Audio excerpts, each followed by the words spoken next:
est ouvert. Voilà. Très ouvert, et donc on peut changer, on peut modifier. C'était juste une première lecture, et c'est l'idée de donner des pistes d'ouverture, de réfléchir, et donc on voulait vos sentiments d'experts en la matière.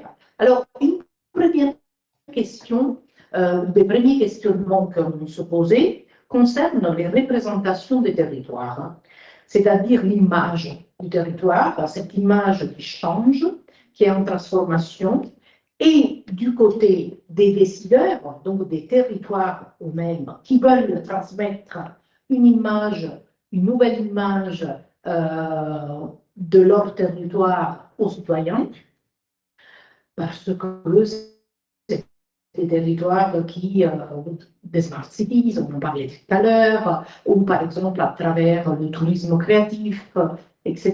C'est-à-dire toutes ces initiatives, ou même l'accès à la culture par des expériences immersives, par exemple. Donc, toutes ces initiatives qui font recours à l'intelligence artificielle et qui permettent de faire vitrine et de changer cette image sur les territoires. Mais en même temps, et je le dis parce que c'est les deux thématiques qui sont liées, c'est aussi l'image, la réception que les citoyens eux-mêmes, ils ont de ces territoires et comment ils adhèrent à cette image ou pas. On a parlé pendant toutes les présentations ce matin et en début d'après-midi d'acceptabilité. Mais je pense personnellement que l'acceptabilité n'est qu'une partie. Hein, parce qu'en réalité, l'acceptabilité, c'est comme s'il y avait une sorte d'adhésion hic et nunc, c'est-à-dire c'est une question de temporalité. Après, il faut un engagement sur la durée qui va au-delà de la simple acceptabilité. Et donc, comment faire pour que les citoyens, non seulement adhèrent à ces initiatives de participation, etc., mais ils s'engagent aussi, c'est-à-dire qu'ils se sentent vraiment partie prenante et qu'ils changent leur posture de spectateurs à véritables acteurs ou co-acteurs des changements du territoire. Voilà. Donc ça, c'était un peu les deux premières pistes, les deux premiers axes. En réalité, ce qui va les différencier, c'est plutôt le point d'entrée ou le point d'entrée, celui des institutions, des territoires, des décideurs, ou celui des citoyens qui sont appelés, convoqués à y participer. Voilà. D'abord, merci. Ça fonctionne? Il était allumé, je crois.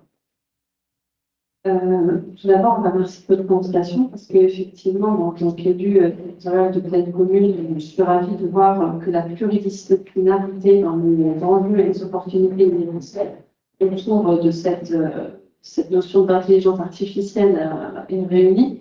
Et par rapport à toutes les présentations qu'on a eues depuis ce matin, effectivement, on voit bien qu'on a un certain nombre d'enjeux qui sont au cœur, je dirais, demain et puis bâtir ensemble. C'est un véritable enjeu de collaboration participative. Alors, quelques mots sur pleine commune, 8 villes de Seine-Saint-Denis, c'est important de le repréciser. La plus ancienne communauté d'agglomération de France, 450 000 habitants, et qui a aussi été terre des JOP 2024. On peut rappeler, on a accueilli un événement mondial, et j'aime mal dire parfois interplanétaire, en tout cas historique, mais c'est surtout dans l'accélération de l'évolution du territoire que je l'aborderai en fait. Hein. C'est un événement majeur qui nous a permis d'accélérer l'évolution et l'innovation au sein de notre territoire.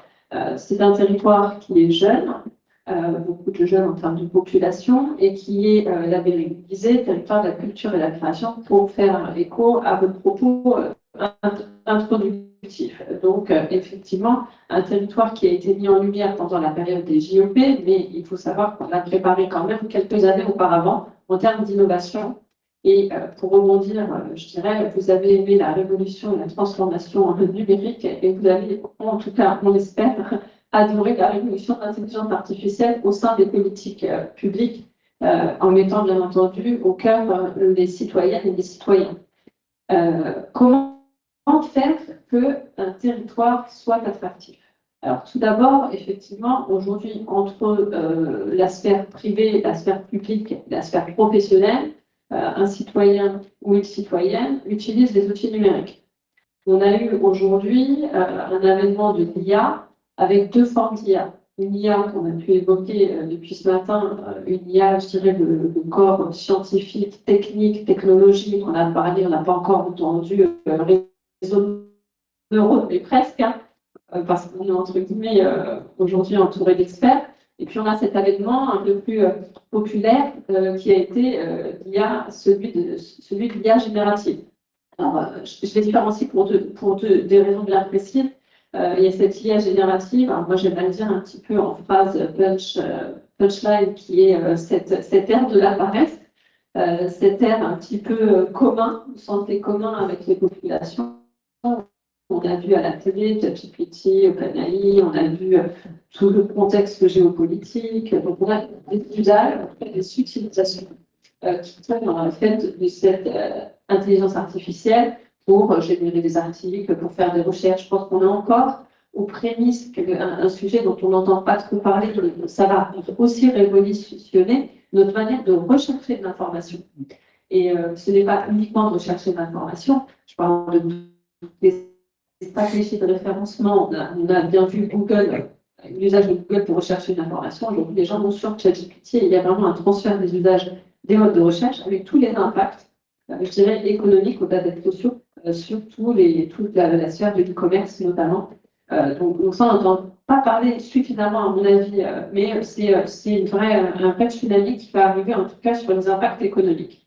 Pour revenir sur l'attractivité territoriale, l'IA, vous avez parlé de réalité virtuelle, vous avez parlé de réalité augmentée, pleine commune, territoire de la culture et de la création labellisée. Et on est très investi dans cette vision prospective d'un numérique et de l'IA.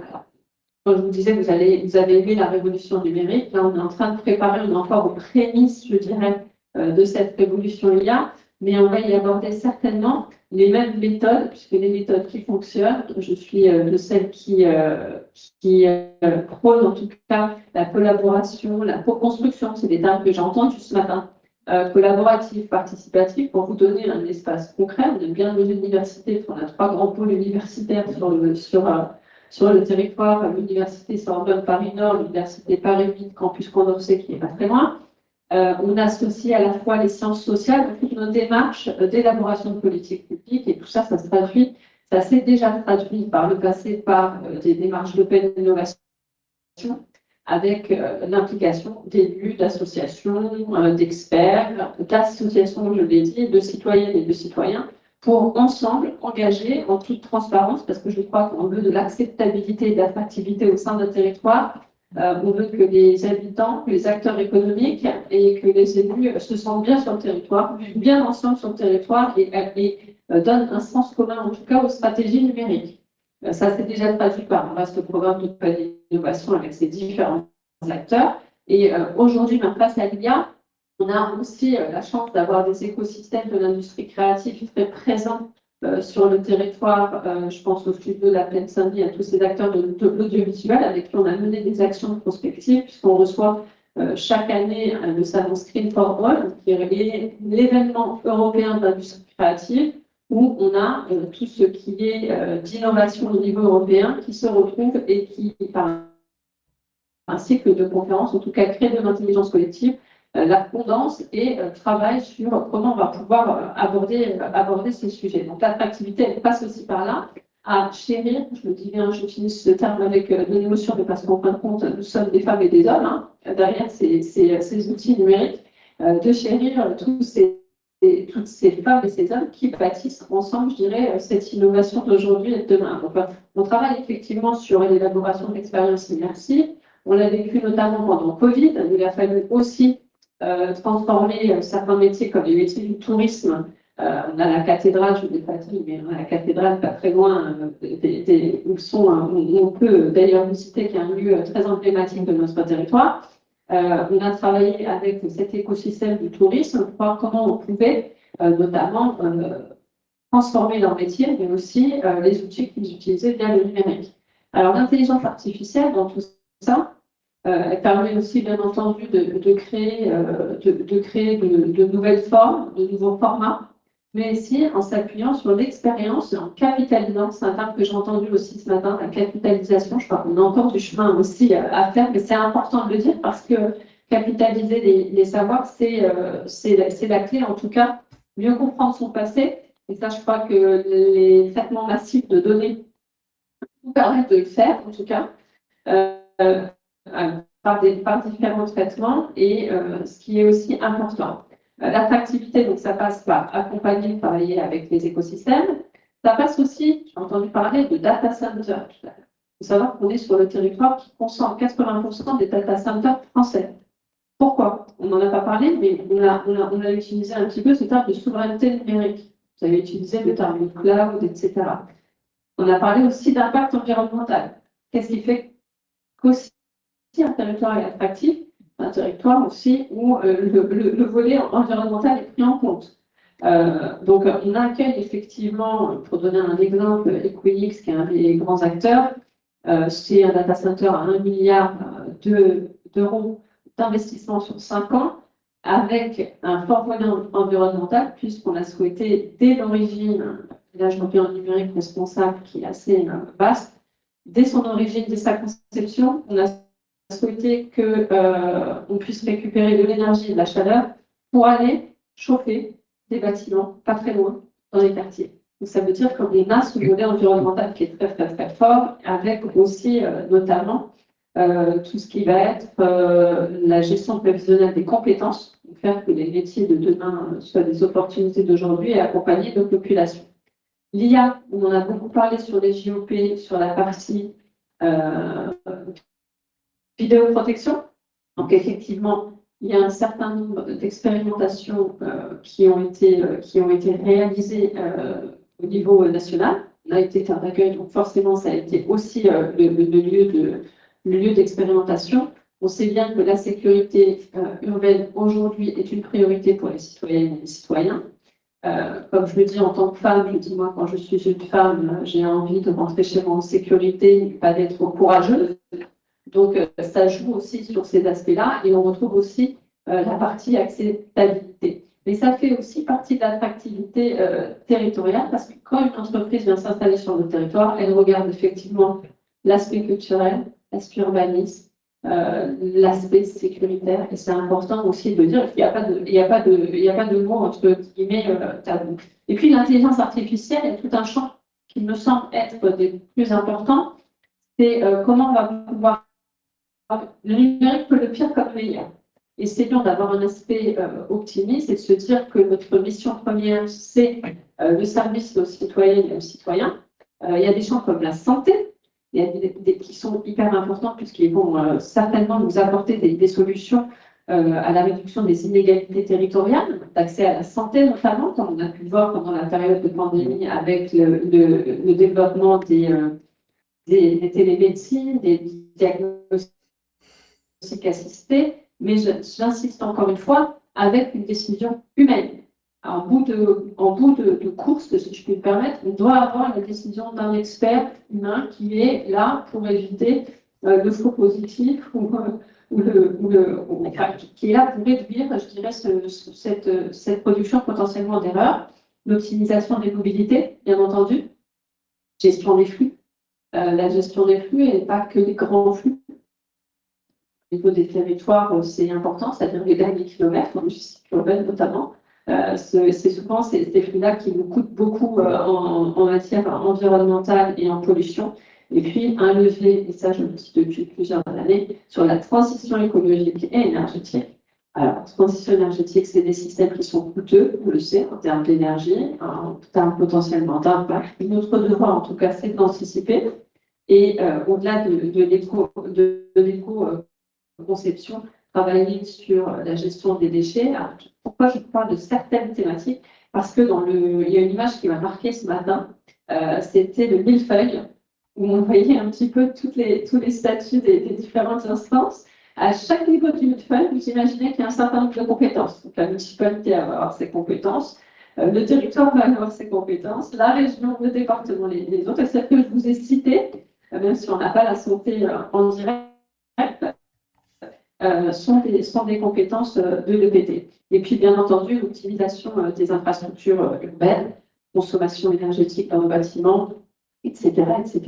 Donc, l'attractivité, elle passe sur l'attractivité pour les acteurs économiques, l'attractivité pour un citoyen ou une citoyenne qui décide de s'installer, et puis, bien entendu, tout ce qui va être de l'ordre dans le secteur privé, on appelle ça le business analyst. Comment je vais pouvoir optimiser mes processus.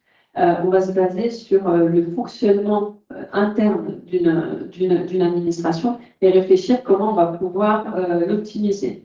Aujourd'hui, le citoyen, l'acteur ont des éléments en commun.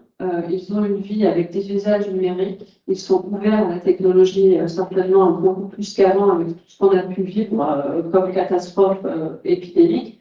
Et ils ont des taux d'exigence qui demandent du 24 heures sur 24 et du 7 jours sur 7. Donc on a une nouvelle, et je crois on en parlera après de la relation citoyenne, mais on a des enjeux qui sont aussi de cet ordre-là, interne, externe et un peu plus global. Voilà un petit peu l'attractivité des territoires. Je crois qu'hier, elle nous ouvrir en tout cas des champs des possibles avec les chercheurs, les universités, les acteurs économiques, les citoyens, et puis humblement nous aussi, les élus qui sommes là, pour faire que l'innovation se traduise par des projets concrets et bien réels. Mais je crois que nous en sommes encore aux prémices de la découverte des opportunités de l'intelligence artificielle.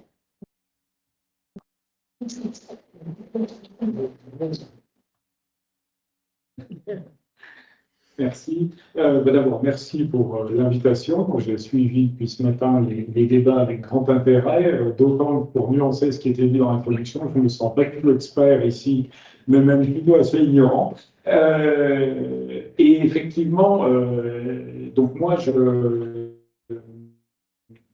dirige une agence d'urbanisme, l'agence d'urbanisme de la région de Saint-Nazaire. Alors, je ne sais pas si tout le monde dans la salle sait ce que c'est qu'une agence d'urbanisme. Mais sans être long, je peux en dire un mot. Donc, c'est des structures d'études, il y en a une cinquantaine à travers la France. Il y en a de manière à peu près systématique dans les métropoles. Encore qu'il y a des exceptions. Il n'y en a pas à Montpellier, il n'y en a pas à Dijon. Mais il y en a aussi dans un certain nombre de villes moyennes, ce qui est le cas de Saint-Nazaire, ou même de territoires assez ruraux. Il y a par exemple des régions de France comme le Nord, où il y a une densité très forte d'agences, y compris dans des territoires pas très urbanisés. Et c'est différent, ça s'explique par une chose, c'est que même s'il y a un statut national, qui est d'ailleurs fixé par la loi, même si l'État est systématiquement membre de toutes les agences d'urbanisme, même s'il n'en est pas un très gros financeur, je crois que l'État doit financer 0,5% d'une agence, ce qui est à peu près conforme à la moyenne nationale, mais l'État est toujours là. Par contre, c'est des outils qui sont créés par la volonté locale, et même s'ils ont un corpus un peu commun, en fait, et on a un fonctionnement en club dans les directeurs d'agence, et on se rencontre beaucoup, mais malgré tout, on fait des choses très très différentes. Parce que selon, on en parlait tout à l'heure en aparté, selon les histoires des structures, par exemple, nous à Saint-Nazaire, ça a été créé comme une délégation au développement avant d'être une agence. Donc ça a vraiment été conçu comme un outil du projet urbain de la collectivité. Donc on a gardé dans notre ADN ce côté beaucoup plus projet urbain que d'autres. Quelquefois aussi, c'est des volontés de répartition des responsabilités. Je sais que par exemple, dans une métropole proche de chez nous, c'est très clair que l'agence a l'interdiction d'aller sur le projet urbain parce que les décideurs ont considéré que c'était plutôt au service de la métropole. Donc il y a une grosse SPL qui fait tout l'aménagement opérationnel, des services de la métropole qui font le projet et l'agence qui fait plutôt l'observation et la prospective. Voilà, chacun fait on peut en penser ce qu'on veut, mais en tout cas, chacun fait ses choix. Donc, voilà en un mot, et moi, l'agence de Saint-Nazaire est assez typique, par contre, en taille, parce qu'on a 35 collaborateurs à peu près. Donc, c'est une agence de taille moyenne, parce qu'il y en a quelques très grosses en France, comme en région parisienne, Pure et Institut Paris Région, sont autour de 100 collaborateurs. Il y en a des petites à 10, 30, 40, c'est plutôt la taille moyenne des agences françaises. Donc voilà, je ne voulais pas être trop long là-dessus, mais s'il y avait des gens dans la salle qui ne savaient pas très bien. Et il se trouve que, donc dans le cas de l'agence de Saint-Nazaire, on a malgré tout une vue sur des collectivités assez variées, parce que par exemple, les agences métropolitaines, par exemple, nos voisins de Nantes, de Rennes, ont 90 voire 95% de leur budget assuré par la métropole. Et ils travaillent essentiellement pour la métropole. Nous, en revanche, notre plus gros financeur, qui est l'agglomération de Saint-Nazaire, doit être à 45%. Et on a par contre 8 EPCI, donc des petites communautés de communes en milieu rural. On accompagne une trentaine de communes, dont des petites communes. Donc on a un panel on a un panel de membres assez variés. Et sachant que moi, avant de faire ça, je fais ça depuis 6 ans, j'ai travaillé toujours dans la sphère publique, mais j'ai été, je dis ça parce que ça explique ce que je vais dire dans 2 secondes. Moi, j'ai été en collectivité, j'ai été directeur général adjoint de communauté urbaine en région parisienne, directeur général adjoint de ville, et puis j'ai dirigé aussi un groupe d'intérêt public, j'ai dirigé une société économique. Donc voilà, je ne suis pas beaucoup sorti de la sphère publique, mais j'ai un peu fait différents outils. Et du coup, pour en arriver là à mon propos, en réponse à la question, moi j'ai le sentiment un peu d'un décalage par rapport à votre question, ou même à ce qui peut se partager ici, parce que ce que je vois dans ce monde local, à la fois que je pratique à Saint-Nazaire, qui est aussi par mes différents réseaux, c'est qu'on est vraiment plutôt à la découverte de l'IA. Et donc, aujourd'hui, par exemple, sur des politiques d'attractivité qui sont pourtant assez fortes, parce que ce qui n'est pas le cas partout, mais à Saint-Nazaire, avec sa dynamique industrielle un peu exceptionnelle, il y a une politique d'attractivité assez revendiquée, mais pour l'instant, l'IA, il joue un rôle quasi nul. Et moi, c'est ce que je vois dans les différents milieux que je peux fréquenter, c'est que la prise de conscience est vraiment est très très récente, puisque par exemple, les agences d'urbanisme sont peut-être globalement, alors plus ou moins, on a des camarades qui sont investis un petit peu avant, on en a d'autres qui sont un peu à la traîne, mais on est sans doute plus sensible parce que comme on manipule beaucoup de données, beaucoup de data, il y a quand même une sensibilité assez forte, et puis comme on est quand même des outils prospectifs, on est censé avoir un peu plus de minutes de cerveau disponibles pour s'occuper de l'évolution d'avenir que dans les collectivités, et je le dis sans nuance parce que j'ai été dans les fonctions de direction générale de collectivité. C'est vrai que moi, de temps en temps, quand mes collaborateurs se plaignent, je leur dis attendez, les garçons et les filles, c'est plus confortable chez nous, on a du temps pour réfléchir, on n'est pas appelé s'il y a un immeuble qui brûle, ou si. Donc voilà, on a ce luxe d'un peu de distance. Donc ce luxe fait qu'on s'intéresse plus à des sujets émergents comme l'IA. Mais même là, par exemple, moi j'avais sorti avant cet après-midi quelques dates, alors qu'on se réunit tous les mois, les directeurs d'agences d'urbanisme. La première réunion consacrée à l'intelligence artificielle, elle a eu lieu en septembre 2024. C'est pas vieux. De la même façon, je sais que nous sommes la seule agence membre du réseau de l'ACEP. L'ACEP, c'est une filiale d'ingénierie de la Caisse des dépôts, mais qui est assez importante dans l'aménagement français parce que je pense que 80% des sociétés d'économie mixte et des sociétés publiques locales d'aménagement sont affiliées à l'ACEP. D'ailleurs, y compris beaucoup de directeurs sont en fait des salariés de la SEM mis à disposition dans des postes de direction des structures. Donc la CEP joue un rôle assez important et elle est considérée comme un organisme de formation pour toutes ces structures d'aménagement. La CEP a organisé son premier webinaire spécial IA il y a 15 jours. Voilà. J'ai regardé aussi un peu par curiosité les formations, parce que beaucoup de fonctionnaires territoriaux se forment prioritairement au CNFPT, au Centre national de la fonction publique territoriale. J'ai regardé les formations 2025. Alors, je n'avais pas eu le réflexe de regarder avant, donc je sais pas, je suis incapable de vous dire ce qu'ils ont fait les années précédentes, mais j'ai regardé les formations 2025. On voit qu'on est dans de la sensibilisation, parce que je vous lis les 2 titres. L'une des 2 formations s'appelle IA entre éthique et stratégie, donc on voit bien que c'est assez général. Et la deuxième formation s'appelle les fondamentaux de l'IA. Donc voilà, on voit bien à quel stade on a logique. De la même façon, j'ai vu parce que je pense que les endroits où on s'est le plus investi dans ces questions-là, c'est les grandes métropoles. Depuis ce matin, vous avez cité Montpellier, Rennes, Nantes, Nice, etc. Je sais que par exemple, je crois que Bordeaux est aussi assez mobilisé sur ces questions. J'ai bien entendu que plein de communes l'étaient. Mais même l'association des élus des plus grandes collectivités, qui est France Urbaine et Intercommunalité de France, ils ont sorti leur premier rapport sur l'IA en mars 2025.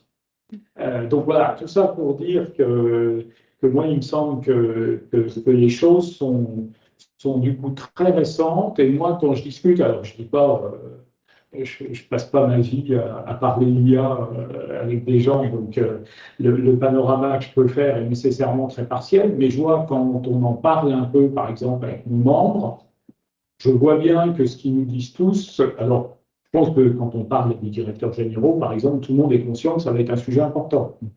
Mais soit il y en a qui n'en parlent pas du tout, et ceux qui en parlent plutôt sur le thème.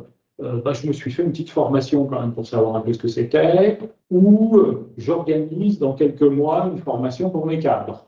Donc on est vraiment dans des phases de prise de conscience et ça me semble encore assez peu intégré dans les politiques publiques. Et puis j'y reviendrai peut-être un petit peu plus tard, mais je pense aussi que ça peut poser des questions. Là, ce n'est pas mes fonctions actuelles qui me font dire ça, c'est plutôt les précédentes, des questions dans l'organisation interne. Parce que je pense que les collectivités, contrairement justement, parce que elles ont beaucoup de compétences à assumer, elles ont beaucoup d'urgences à gérer, donc c'est un monde qui vit un peu dans l'urgence et la pression. Et il y a souvent, sauf dans les très grandes métropoles, il y a souvent personne de chargé de ces sujets-là. Parce que, par exemple, je pense que, j'imagine que ma voisine de table ronde sait peut-être mieux que moi, mais je pense que des élus au numérique, il n'y en a pas dans toutes les collectivités, et des services spécifiquement liés. Oh, bah, non. Je vais vous laisser vite la parole. Vous avez plus de choses à dire. Mais du coup, mais je pense aussi que ça pose des questions un peu d'organisation interne, parce que très souvent, d'ailleurs on en parlait en aparté tout à l'heure, il y a un certain nombre de gens qui vont se dire, mais ça c'est le boulot de la DSI. Or, je pense que ce n'est pas vraiment le cas dans la plupart des collectivités. D'abord, moi je vois dans beaucoup de communes, je pense pas le cas dans les grandes métropoles, mais dans 90%, et 90%, je suis sans doute en dessous de des collectivités françaises, ce qu'on appelle la DSI, consacre en fait la quasi-totalité de son temps à faire de la maintenance du système informatique ou du système de téléphonie de la collectivité. Surtout dans les collectivités, je le dis là aussi sans moquerie, mais on a quelquefois le chic pour rebaptiser de manière un peu pompeuse les choses. Je sais qu'en matière d'urbanisme, il y a 10 ans, tout le monde s'est mis à se dire que c'était totalement ringard par les directions de la voirie, donc tout le monde a rebaptisé sa direction de l'espace public.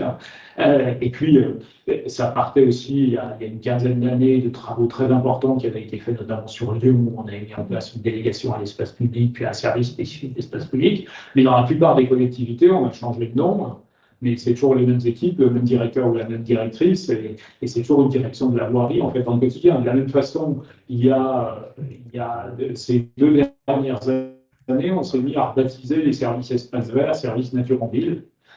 Ça fait plus chic, mais dans 99% des cas, c'est toujours le même service, les mêmes cadres, la même activité. Alors, après, il y a des gens qui changent, il y a des politiques qui sont sensibles aux évolutions, donc je ne dis pas qu'il n'y a rien qui change. Je pense par exemple dans le cas que je viens de citer, on est beaucoup plus sensible aujourd'hui en matière de végétalisation, on fait plus de choses, donc je ne dis pas que rien ne change, mais par contre, le changement de nom n'a pas amené un changement organisationnel. Et moi, comme je commence à vieillir, j'ai connu l'époque où il y avait des directions de l'informatique, voire directions de l'informatique et de la logistique, ce qui déjà montrait qu'on y baquait un peu toutes les affaires pratiques, y compris l'approvisionnement en ramettes de papier et les véhicules communaux.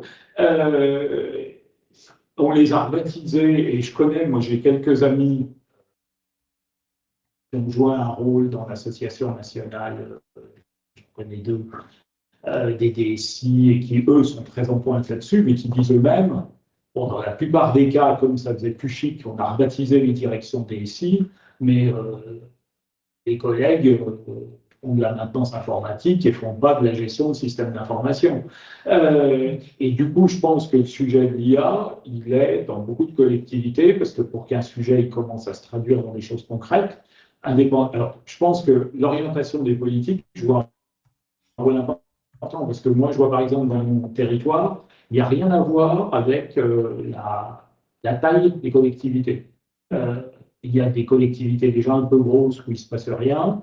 Puis à l'inverse, je voyais une petite commune de 4500 habitants, mais parce qu'il y a une maire qui est sensibilisée à ça, et puis que c'était une équipe citoyenne un peu originale, donc avec des gens qui étaient des cadres, qui ont investi cette petite commune, etc.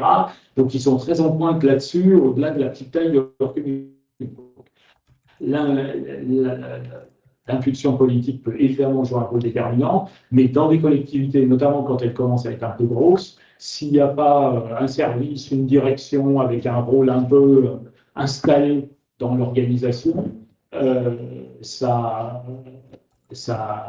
passera pas à l'œuvre. Je vois par exemple dans une commune que je connais pas très bien, mais je sais qu'un ancien collègue qui justement faisait partie de ces DSI un peu pointus, bon, il a réussi dans la commune maintenant, et je pense que ce n'était pas juste une histoire pour avoir un beau titre, à avoir une fonction de directeur général adjoint assez transversale sur tout ce qui tourne autour du numérique. Donc je me dis, tiens, là, il y a des chances qu'il se passe quelque chose, mais ça demeure des cas très rares. Donc voilà, c'est les quelques propos que je pouvais te dire. Alors, eh bien, j'ai retenu un mot de vos deux présentations, c'est prémisse. Et je pense que vous allez voir quelques présentations des rapports. Pour ma part, je vais vous présenter le cas de Valbonne-Sophia Antipolis, qui est une commune du sud de la France, qui est d'environ 13 000 habitants, pour une collectivité de 400 agents. Donc, c'est une commune entre mer et montagne, forêt, etc. Mais la particularité, c'est que Valbonne-Sophia Antipolis accueille sur son territoire une partie de la première technopole. Donc, qui dit technopole, dit forcément les terres d'innovation, etc. Et on pourrait s'attendre à ce qu'il en soit de même pour la commune. Mais vous allez voir qu'on est plutôt aux prémices, effectivement, de ce que l'on peut faire avec l'intelligence artificielle. Alors, pour préparer cette table ronde, je me suis entretenue avec mon supérieur, qui est le responsable du service communication d'ADN. Parce que moi, je suis chargée de communication. Tout à l'heure, Monsieur le maire. Voilà, qui a- Eh bien, c'est Franck Chekini, merci. Moi, j'ai cliqué sur autoriser. Peut-être Bah, tu fais les honneurs. Hein. Voilà. Bonjour, monsieur le maire. Bonjour. Ah, vous entendez bien du coup. Eh ben, merci de vous être connectés. Vous nous entendez? Oui, parfaitement. Super, merci beaucoup. Bah, Claire était en train d'expliquer justement ce qui se passe chez vous. Bah, voilà, on laisse juste terminer en quelques mots, Claire, et puis on laisse la parole à monsieur le maire. Avec mes voisins de table, on était en train de se dire qu'effectivement, je pensais que la question de l'IA et des collectivités territoriales était vraiment une prémisse de ce qui peut arriver par la suite. Et je ne sais pas, est-ce que je le laisse peut-être présenter avant? Parce que pour ma part, c'est plus de l'angle du service communication, en fait. Donc, je ne sais pas, les orientations stratégiques, ces orientations en tant que maire. Ouais. On laisse parler monsieur le maire, peut-être qu'il va nous présenter un peu Oui, c'est ça. son témoignage. Oui, c'est J'ai pas bien compris les propos que vous venez de tenir. Quelle est la question générale qui est posée et en quoi je puis éclairer ce que je suis en train de faire dans ma commune? Alors, on était sur la première partie de notre échange, on s'intéressait à l'intelligence artificielle au service de l'attractivité des territoires. Comment est-ce que les communes se servent des outils, s'emparent de ces outils pour promouvoir leur territoire? Et comment justement est-ce que cela se fait avec Valbonne? Je suis désolé, il faudrait que vous articuliez un peu mieux. J'ai du mal à vous comprendre, madame. Bonjour monsieur le maire, Bonnet Clia, élu à Pleine Commune. Est-ce que, en fait, l'idée, c'était de vous entendre, si je peux me permettre, sur pour vous, comment vous voyez l'IA et son impact potentiel, en tout cas son enjeu ou une opportunité pour votre ville en termes d'attractivité territoriale. Vous m'avez bien entendu? Oui, oui. Alors, la question de l'attractivité territoriale vue au travers de l'IA, je ne sais pas si je vais pouvoir y répondre, mais ce que je sais, c'est que le département a fait un choix, il y a de cela quelques années, d'implanter une maison de l'intelligence artificielle sur le territoire de Valbonne ou sur le territoire de la Technopole, puisque en fait, elle est située pour l'instant à Biot. Et donc, c'est une culture qui s'est progressivement installée. On a par ailleurs un deuxième acteur qui est venu sur le terrain, qui s'intéresse plus particulièrement au numérique dans son ensemble. Et évidemment, dans le numérique, il y a la partie IA qui est prégnante. Il s'agit de Terra Numérica. Donc, ce sont deux entités qui sont sur le territoire de la Technopole et qui œuvrent à l'acculturation de la population en général et à la mise en perspective de ce que font les startups sur ce champ-là. Alors évidemment, la question que je me suis posée en tant que maire, c'est à quoi va bien servir l'IA dans les services à la population? Est-ce que ça a du sens? Et donc la question, c'était bien sûr de se dire que pour que ça puisse rentrer et avoir du sens, il fallait que les premiers acteurs, les directeurs de services, puissent être sensibilisés à cette question-là. Donc, on n'est pas très en avance, hein, mais il y a le directeur de la communication qui a déjà suivi un stage là-dessus. Il y a la directrice des services techniques qui l'utilise assez couramment et elle nous en a fait profiter, y compris avec l'élaboration d'une chanson qui a été entièrement écrite par l'IA, évidemment avec des éléments qui sont fournis. Et puis, moi, la question vraiment à laquelle je voulais répondre, et je commence à avoir des éléments, c'est comment est-ce qu'on va pouvoir faire rentrer dans cette culture-là les personnels qui ne sont pas soit administratifs, soit en termes de planification. Puisqu'en fait, lorsqu'on parle IA, c'est surtout la production de textes, d'images ou de planification. Et il se trouve que une des questions qu'on a à résoudre aujourd'hui, c'est le temps pour obtenir des pièces détachées lorsqu'on veut faire une réparation d'une pièce ou une autre, ou alors on vous dit l'objet lui-même, on ne peut pas le réparer puisque c'est la petite pièce qui est cassée, on va vous vendre la totalité de la chose. Et donc, il me semble que allier l'intelligence artificielle du point de vue de la conception d'une pièce unique qui permettra de réparer en attendant d'avoir une pièce, et allié avec une imprimante 3D, on va pouvoir mobiliser les services techniques sur ces objets-là et donc rentrer sur le besoin pour répondre à la question de savoir comment est-ce qu'on pouvait acculturer les gens à cette intelligence artificielle qui en même temps fait peur et en même temps, si on la maîtrise bien, nous permettra de répondre assez facilement aux enjeux du futur. J'ai peut-être une question rapide. Vous m'entendez, M. César? Oui, bien sûr. Je vous remercie d'être là. Je ne sais pas si vous avez entendu tout à l'heure. J'ai une question rapide parce que donc Pierre nous disait tout à l'heure. Alors Pierre est directeur d'une agence d'urbanisme, celle de Saint-Nazaire, et il nous disait qu'il y a la CET qui est cette entité un peu déléguée à la formation des agences concernant différents domaines, y compris celui de l'intelligence artificielle. Or, nous savons qu'il y a eu, il n'y a pas très longtemps, une formation à l'intelligence artificielle était dispensé aux gens de votre mairie, de votre municipalité. Qui sont les agents qui ont participé? Est-ce qu'il y a, parce que je sais qu'il y avait le chargé de communication, c'est le responsable de com qui a participé, donc ça veut dire que l'intelligence artificielle est déléguée seulement à la communication, ou il y a d'autres agents qui ont participé, et donc comment, voilà, c'est un peu la question sur la formation, à qui elle est destinée. Alors, la formation sur l'intelligence artificielle, elle commence, enfin, la question de l'emploi de l'intelligence artificielle au sein de la mairie est une question qu'on se pose depuis très peu de temps. Et donc, c'est le premier service qui s'en est emparé, et c'est naturel parce que c'est de la production de texte, c'est de la production d'images, et de la production d'informations, de l'organisation de l'information.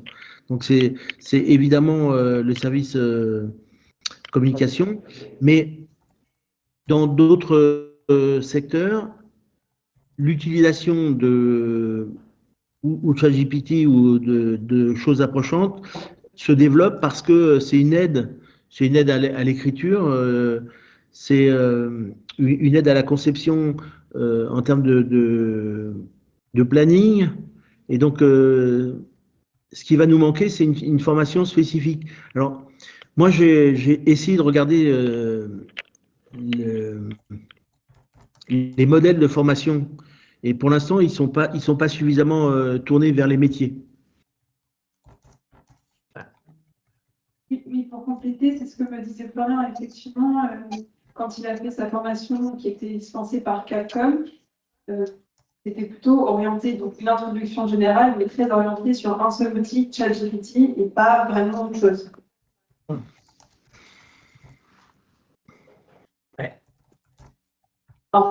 En fait, pour compléter, effectivement, c'est un phénomène qu'on voit dans toutes les collectivités et même dans le grand public. Aujourd'hui, l'intelligence artificielle la plus populaire, c'est l'intelligence artificielle générative.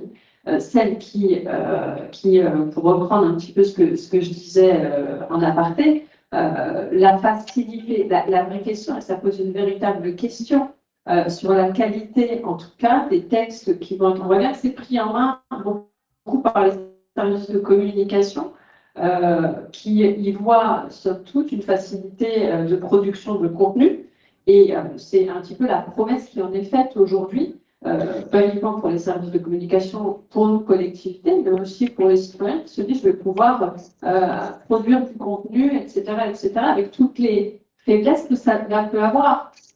Et donc, du coup, nous, on a une vraie interrogation sur se dire est-ce que je peux faire confiance à 100% à un contenu produit par ChatGPT? Ma réponse personnelle et d'élu est de dire non. Pourquoi? Alors, c'est l'expérience, hein, monsieur le maire, qui me frappe sur l'intelligence générative, parce qu'au sein des collectivités, elle est entrée par la com. Je ne dis pas qu'il ne faut pas le faire, mais je dis qu'il faut avoir le fameux vecteur humain à la fin qui valide le contenu et qui vérifie bien qu'on n'a pas des surprises, parce que moi j'ai fait des exercices en demandant à ChatGPT et à ses amis des prompts très simples, et puis ils m'ont même inventé des biographies parfois et des références qui étaient complètement erronées. Donc je dis vigilant.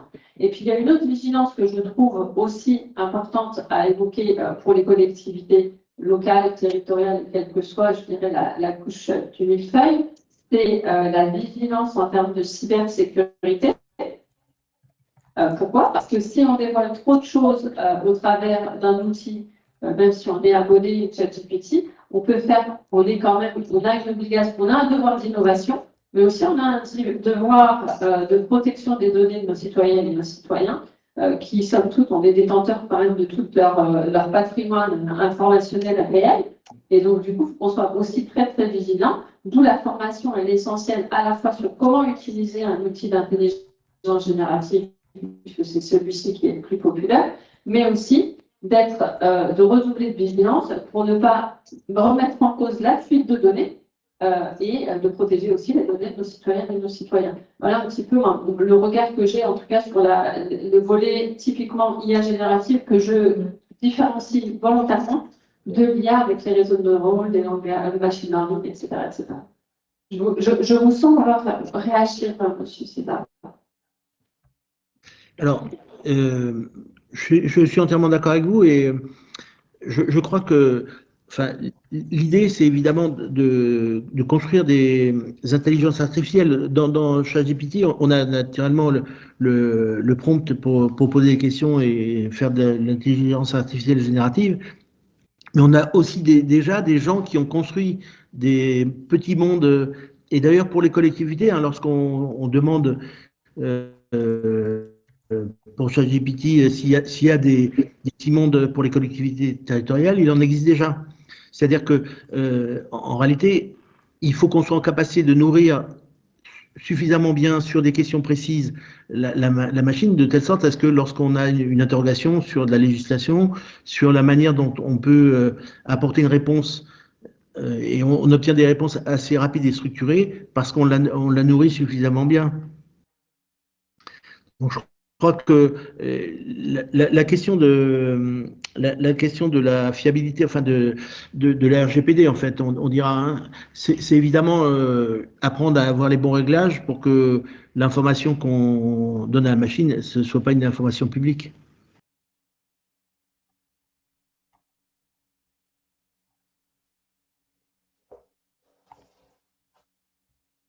On passe peut-être, pardon.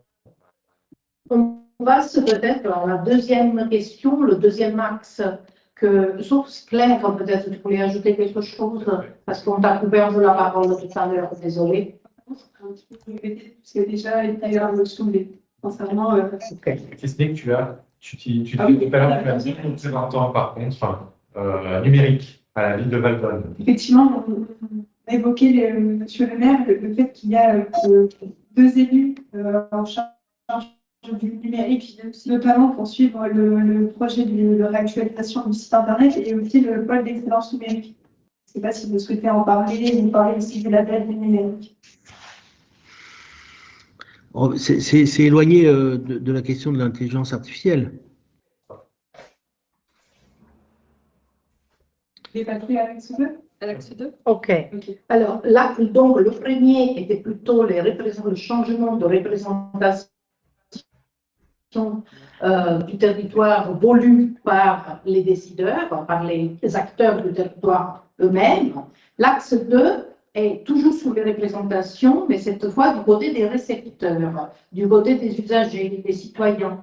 Comment ils voient leur territoire et comment cette image, ces représentations d'un territoire qui s'est engagé dans la transformation numérique, et surtout à travers l'intelligence artificielle, comment ils s'emparent de tout ça, comment ils se l'approprient et comment ils se sentent engagés dans des démarches de co-participation, de co-construction, voilà, de co-design du territoire, comment ils sont sensibilisés et comment leur parole est prise en compte dans la prise de décision par rapport à ce territoire, à travers, bien sûr, toujours l'intelligence artificielle. Je pense rapidement, peut-être pour donner une piste, les enquêtes publiques.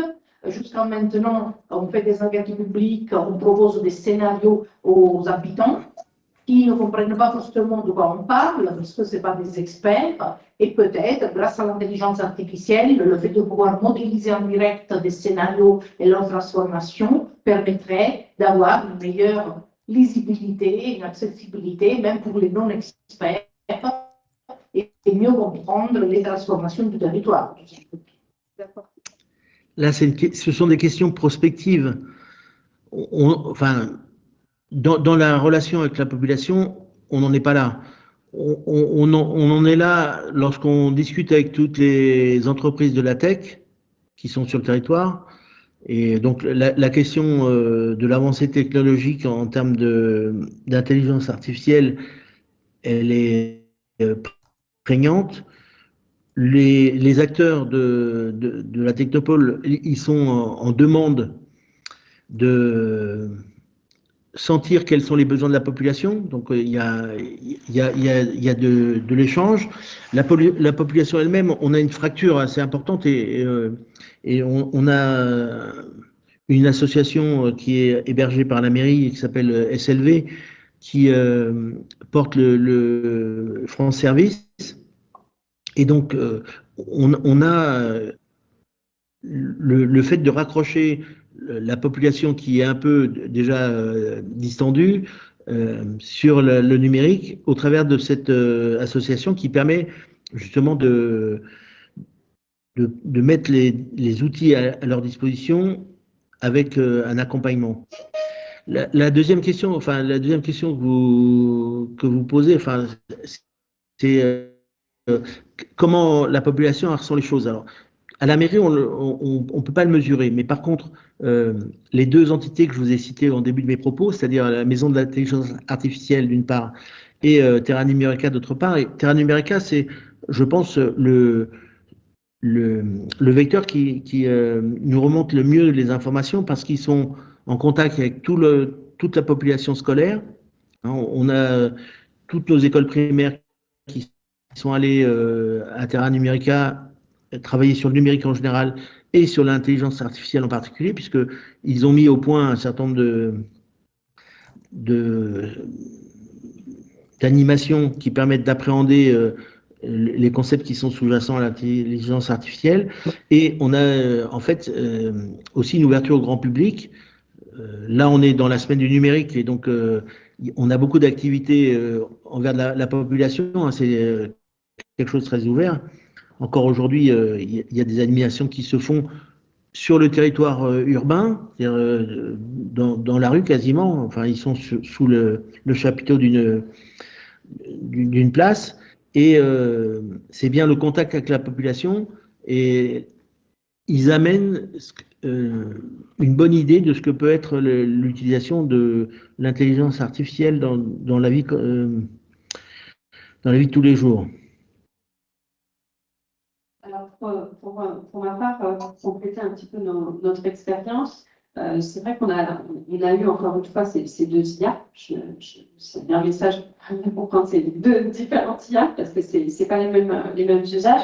Et les collectivités, en tout cas, qu'elles soient locales ou territoriales, on a un défi aujourd'hui qui est clair, même si on en est encore aux prémices, c'est de s'emparer de cette transformation. Je parlais de révolution même d'intelligence artificielle, avec éthique, lucidité, transparence auprès des citoyens, parce que ça crée aussi des peurs, ça peut créer des peurs, et il faut que nous, et encore plus les maires qui sont face aux habitantes et aux habitants et qui sont à portée de plaintes directes, être assez lucide sur ce qu'on en fait, avec responsabilité et surtout prospective. Alors quand je dis prospective, effectivement, je vous ai parlé tout à l'heure de sécurité, cette IA, elle va transformer en tout cas notre rapport dans la relation avec les citoyennes et les citoyens.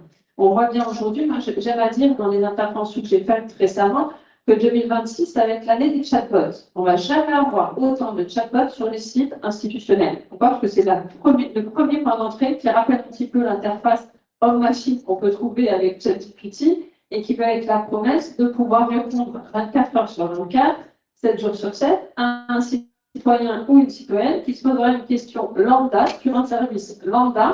Et donc, je pense qu'on va avoir effectivement ce nouveau mode d'interaction et encore plus d'exigence, je dirais, de nos citoyennes et de nos citoyens sur les modes d'interaction. Alors, effectivement, on va se retrouver avec des interfaces numériques qui vont être alimentées parce que du coup, ça va être aussi, ces chatbots, c'est pas uniquement, c'est aussi de la récolte d'informations.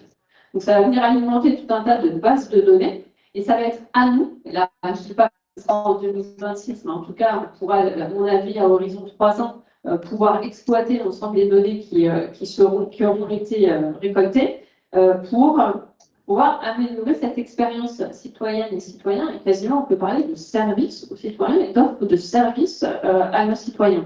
L'idée, clairement, derrière tout ça, c'est de faciliter l'accès aux démarches administratives. On a vécu, je dirais, la dématérialisation des procédures.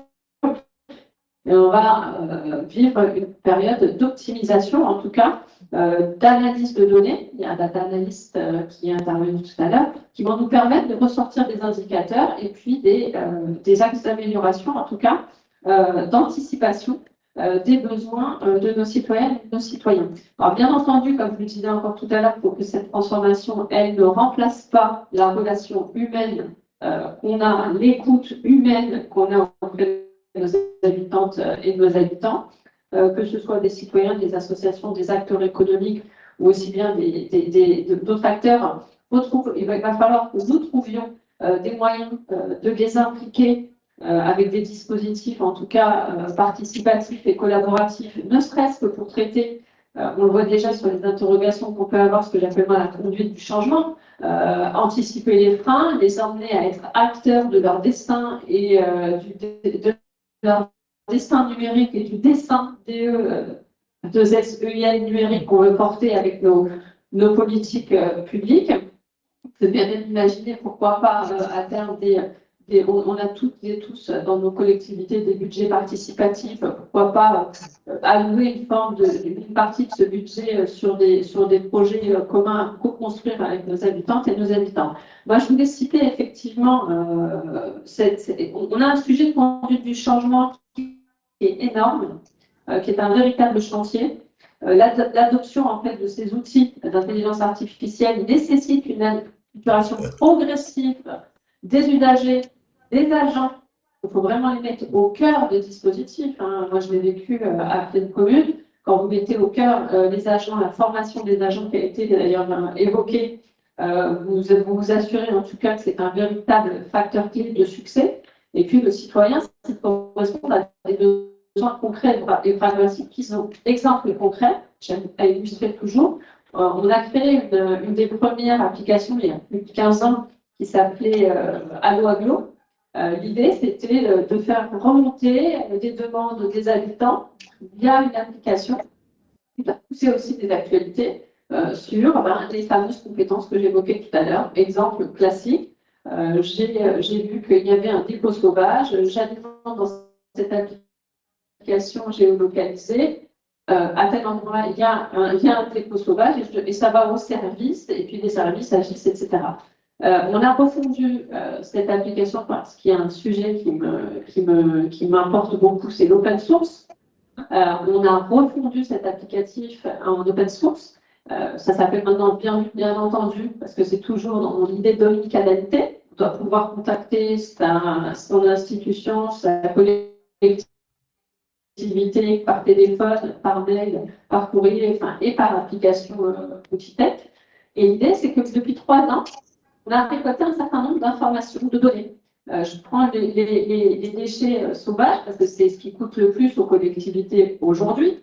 Et l'idée, c'est de se dire comment on va pouvoir améliorer le dispositif de gestion de ces dépôts sauvages à partir du moment où ils sont indiqués par les citoyens. Donc, c'est une forme aussi de participation géolocalisée du citoyen. Et on va analyser le nombre d'occurrences, le nombre de lieux, et ça va impliquer les différents. On va réfléchir avec chacun des maires des villes pour dire comment on peut faire pour que cet endroit qui est identifié comme un point critique du territoire où on a souvent du dépôt sauvage, pour pouvoir faire en sorte de le faire disparaître. Et ça me permet aussi. Donc ça, c'est un exemple de l'IA. On pourrait imaginer travailler sur ces points d'amélioration. Et là, je ne parle pas d'IA générative. Mais ce qui est important de se rappeler, c'est que ça a eu un impact organisationnel. Tout le back-office a besoin d'être refondu. On a besoin de faire une analyse des processus. Et en fait, c'est comme quand on crée une application en collectivité locale, il faut que derrière, on a toujours un homme ou une femme qui viennent agir sur le terrain. Et donc, derrière tout ça, c'est des femmes et des hommes. Donc ça, c'est une application concrète qu'on pourrait imaginer en utilisant l'IA avec un volume de données conséquent qu'on a récolté depuis 3 ans. On parlait de sécurité de vidéoprotection. Effectivement, il y a eu des initiatives qui ont été faites. Alors là, on va faire un voyage outre-Atlantique, on va aller aux États-Unis, parce que je les ai rencontrés, et eux, ils ont réussi à réduire de près de 40% la première année les faits de délinquance à l'échelle d'un quartier et de la ville. Bon, il se trouve que c'est Philadelphie et qu'effectivement, en analysant avec une intelligence artificielle, ils ont pu analyser l'ensemble des faits Et après, ben, ils ont agi sur les tournées des polices et des patrouilles. Donc, on est vraiment aux prémices, et là, je vous rejoins, monsieur le maire, on est vraiment aux prémices de ce que ça va pouvoir apporter comme qualité de service, et certainement encore en amélioration de nos services et de nos compétences respectives, mais aussi en termes de création de nouveaux services qui, à mon avis, l'analyse de données massives va nous permettre aussi de créer de nouveaux services. Le défi des collectivités, aujourd'hui, il est de faire face à des projets qui sont coûteux en matière de financement, mais aussi en matière de ressources humaines et en assurant aussi le quotidien du service public à nos citoyens. Donc, on a aussi des enjeux qui sont politiques, financiers, organisationnels, et puis, bien entendu, tout ce qu'on va retrouver autour de la gouvernance. Peut-être qu'on peut enchaîner directement avec le troisième axe, parce qu'effectivement, vous parliez des changements organisationnels. Donc, comme ça, voilà. Bien sûr. Question. Il y a une question.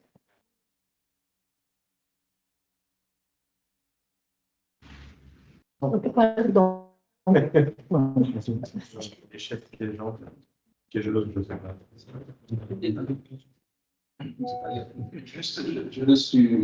Alors ça se fait pas en communication, mais je le dis quand même, j'ai entendu une phrase, mais je ne sais plus du tout où. En France, en fait, on attend toujours qu'à la fin de la réflexion, après on agit. Je ne suis pas sûr de l'avoir entendu ici, mais je suis sûr de l'avoir entendu quelque part, mais c'est dans cette semaine et je n'ai pas la source. Désolé.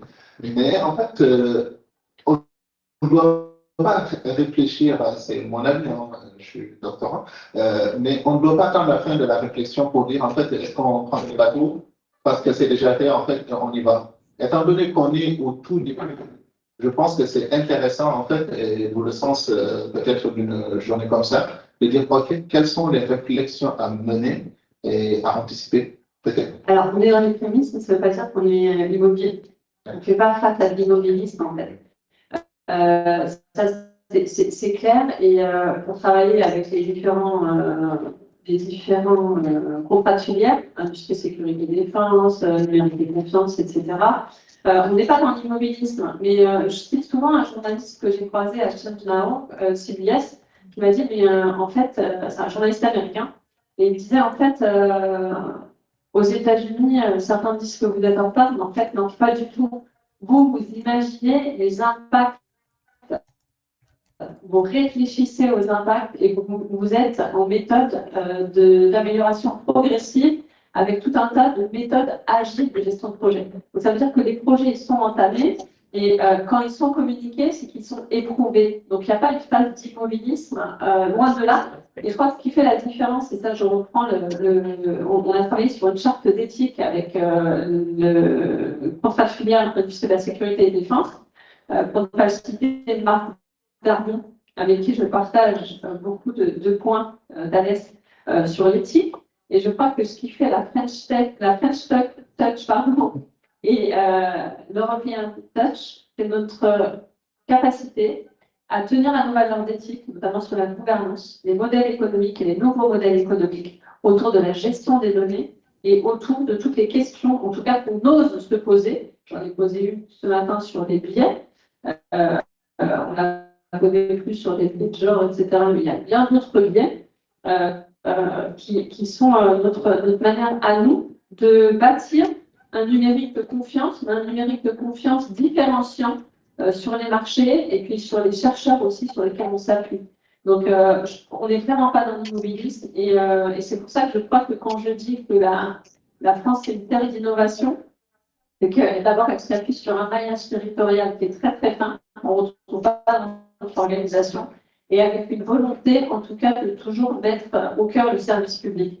Et avec des méthodes en osant expérimenter et avec des méthodes agiles. Mais on a tendance à bien regarder ce qui se passe et à bien analyser.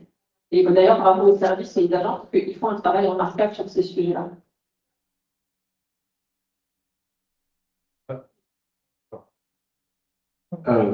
Dans la continuité donc, de cet axe 3 qu'on a identifié comme IA, performance publique et changement organisationnel, vous étiez en train de commencer finalement à ouvrir cette question. Alors, beaucoup ont déjà été évoqués par vos soins, donc je ne reviendrai pas dessus, j'en retiendrai que deux ou trois. Dans quelle mesure, effectivement, les structures de collectivités sont-elles affectées en matière d'organisation? Vous avez commencé à en parler. En complément, je continuerai cette question, c'est pas seulement en matière d'organisation, mais de communication interne. Peut-être que pour le coup, Claire aura effectivement matière, et aussi de manière générale de communication publique, et donc qui dit public, dit de fait territoriale, toute cette communication publique, institutionnelle, territoriale, et éventuellement aussi interne.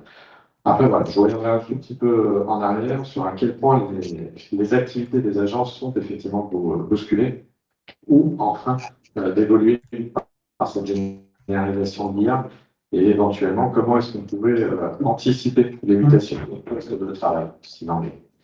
Voilà, c'est deux questions un petit peu distinctes, mais qui vont dans cette notion de performance publique de cheminement organisationnel, puisque vous avez déjà répondu finalement à tout ce qui était au milieu. Côté communication interne, je dirais que pour le cas de la Vox Sophia Antipolis, le fonctionnement du service n'est pas basé sur l'intelligence artificielle. Donc, c'est vraiment de manière sporadique. Et même pour ma part, sur la partie communication interne, je m'en sers un petit peu. Par exemple, dans le cadre du journal interne, il y a une page qui est dédiée aux ressources humaines qui m'envoie du contenu. Et souvent, ça va être des articles très administratifs. Donc, on est sur au travail avec l'IA, ces articles, pour aller un peu plus vite. Je peux dire quelqu'un.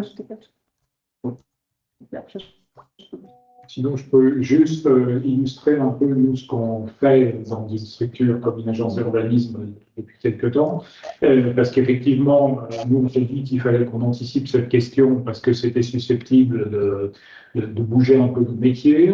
On avait le sentiment, d'ailleurs, j'en donnerai des éléments qui le confirment, qu'on avait une utilisation personnelle importante, mais qu'on n'avait pas de politique d'entreprise, entre guillemets, dans la matière, et puis qu'on avait aujourd'hui pas d'anticipation et de vigilance sur les externalités négatives, ce qui rejoint ce qui a été dit tout à l'heure en matière de cybersécurité, etc. Donc nous, on a commencé déjà par une phase d'acculturation et on est comme tout le monde, on fait ça depuis pas très longtemps. Hein, donc on a fait, on a fait premièrement une enquête auprès de l'équipe pour savoir l'utilisation. Ce qui était d'ailleurs pas inintéressant, puisque alors c'était il y a une petite année, donc je pense qu'aujourd'hui le chiffre serait énormément plus important. Mais il y a une petite année, il y avait 55% des collaborateurs qui disaient qu'ils l'utilisaient régulièrement. Ce qui, je pense, doit être relativisé parce qu'on est une agence d'urbanisme, donc l'essentiel des salariés sont des cadres d'études. On ferait la même enquête dans une collectivité, je pense qu'on n'aurait pas du tout le même chiffre. On leur a demandé pourquoi ils l'utilisaient, et ils l'utilisaient essentiellement pour des recherches, pour se faciliter le travail en matière de synthèse et pour de la correction et formulation. Ça, c'était ce qui était ressorti de l'enquête il y a une petite année. Donc nous, suite à ça, on a fait une conférence. Il y a une résonance un peu curieuse. Je ne sais pas si je rapproche du manteau. Non, ça marche pas mieux aussi. On a ensuite fait, ça devait être en octobre de l'an dernier, une première séance qu'on avait préparée en interne de sensibilisation de toute l'équipe, parce qu'effectivement, on avait une sensibilisation très variée. On a des cadres d'études en matière de data qui étaient déjà assez pointus sur la question, et on avait à l'inverse, par exemple, certains architectes de l'équipe qui savaient à peine de quoi on parlait. On organise d'ailleurs dans quelques semaines, avec l'aide d'un cabinet de formation,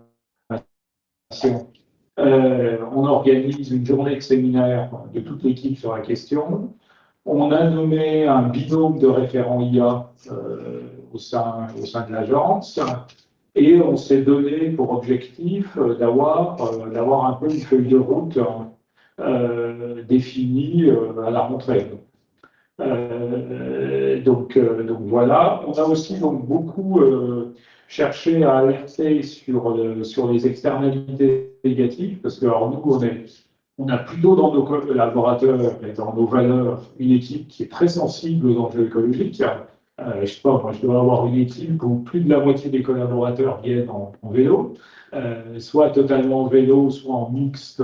Par exemple, les Nantais souvent viennent embarquent leur vélo dans le train, donc font du mix train plus vélo. Mais par exemple, on a une utilisation de voitures individuelles qui doit concerner 10% du personnel. Hein.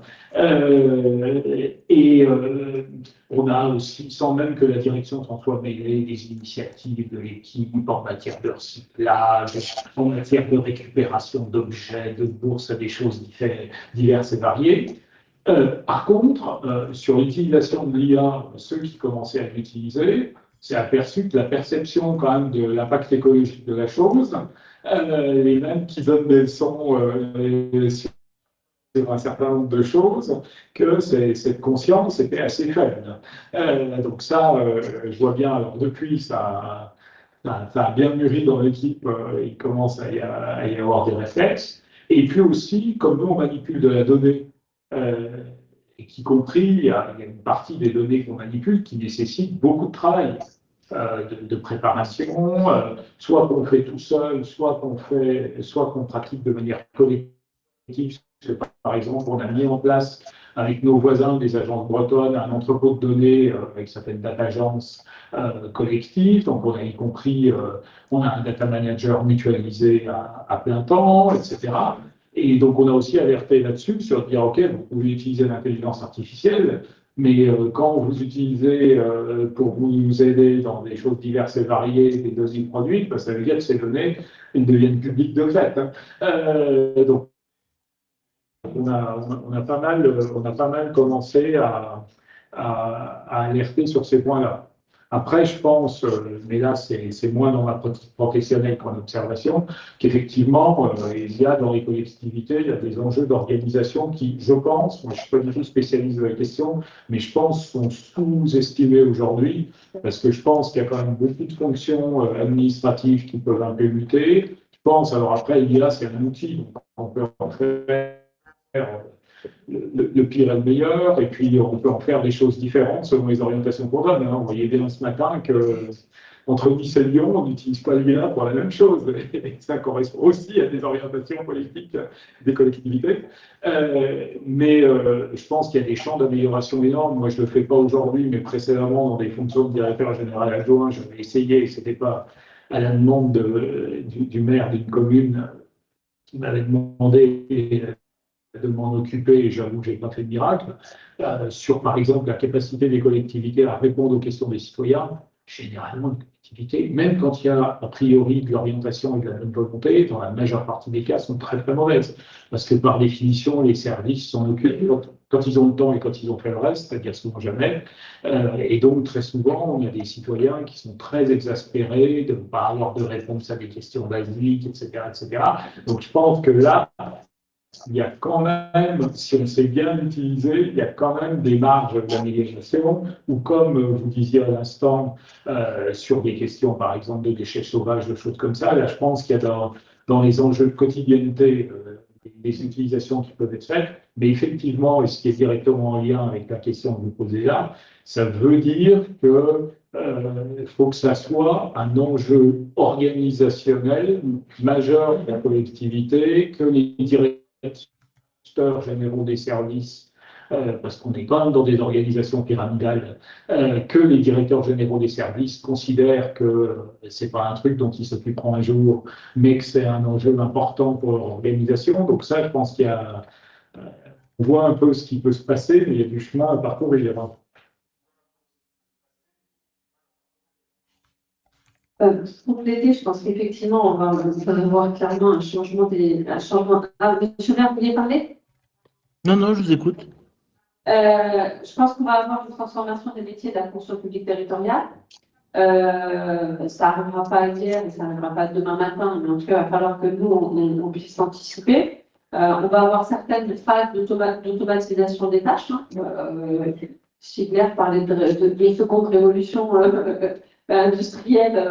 On peut encore comparer la transformation numérique, c'est peut-être la troisième révolution industrielle qu'on va devoir aborder. les nouveaux outils de pilotage, donc ça va aussi nous permettre, aussi nous, politiques, d'avoir des indicateurs au plus près et avec la transparence aussi des actions publiques. Donc, ça va être aussi nous permettre aussi d'avoir de véritables outils de décision. Donc, on va avoir une cabine de pilotage qui va s'agrémenter de nouvelles informations. Et donc, on va pouvoir encore mieux piloter avec nos services et la vie de la collectivité. Alors, gestion prédictive des ressources, ça existe déjà. On découvre un petit peu l'intelligence artificielle, mais moi qui ai fait la stratégie numérique du Grand Paris Express, le fameux métro le plus digital du monde, j'étais rapporteur au comité stratégique sur le volet numérique, va transiter un certain nombre de données au travers de tous ces métros, avec le réseau le fibré le plus grand. Donc, du coup, on va avoir encore des données qui vont être aussi utilisables, en tout cas exploitables par les collectivités en termes d'attractivité, faire rebond à la première interrogation. Donc, on a des mutations, en fait, qui vont nous interroger, mais qui vont nous exiger de nous de repenser même les formations, les rôles et les organisations. Alors, certains diront qu'il faut un référent IA.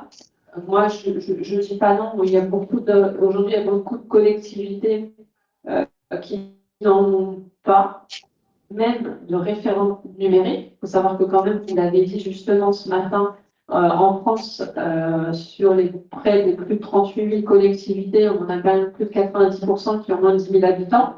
Donc, c'est souvent parfois même le maire qui répond aux mails, parfois même le maire qui répond directement aux citoyens avec pas de DSI, etc. Donc, il va falloir aussi qu'on puisse accompagner ces changements avec des stratégies de mutualisation, des regroupements via la commande publique aussi qu'on a évoqué, se dire qu'on a un levier de mutualisation qui peut être la commande publique, en tout cas sur différents aspects de compétences, en tout cas de besoins fonctionnels communs. Ça va être des axes un petit peu des leviers d'amélioration de nos investissements publics. Il va falloir, je parlais de formation continue, on se forme toute la vie, encore plus aujourd'hui avec ces nouvelles technologies. On va parler de reconversion pour certains métiers. On a toujours eu ce fantasme, encore une fois, des métiers qui vont disparaître. Là, on sait qu'on a 80% pratiquement des métiers qui ne sont pas encore existants. Donc, on va avoir encore des opportunités de travailler sur les synergies, peut-être des fiches de poste qui vont changer, qui vont devenir transverses, les intermédiaires. Donc, tout ça, ça va toucher aussi le cœur même de cette organisation dite pyramidale, sachant que ma préconisation est de se dire, en tout cas, moi, en sortie de GOP 2024, ce que j'ai vu, c'est qu'on a un héritage qui est mettre fin au silo. Donc, c'est peut-être aussi l'occasion de faire mieux communiquer des expertises sur des sujets communs, et de travailler ensemble différemment avec d'autres outils. Donc, le vrai défi pour moi primordial, c'est l'acceptabilité des citoyens, la conduite du changement au sein des organisations. Le vrai risque, c'est de penser que l'IA prédictive, c'est de l'IA. C'est une forme d'IA, il y a encore d'autres formes d'intelligence artificielle. On va avoir besoin d'un fort accompagnement RH. Je dirais que les DRH vont avoir beaucoup de travail dans les mois à venir. Décloisonner, j'en ai parlé avec les silos. La communication interne, ça va être une communication interne qui va encore avoir de gros défis en termes d'organisation et de production. Et puis, je crois que Stiller en avait parlé, et je me rappelle d'une réunion avec lui sur la société apprenante.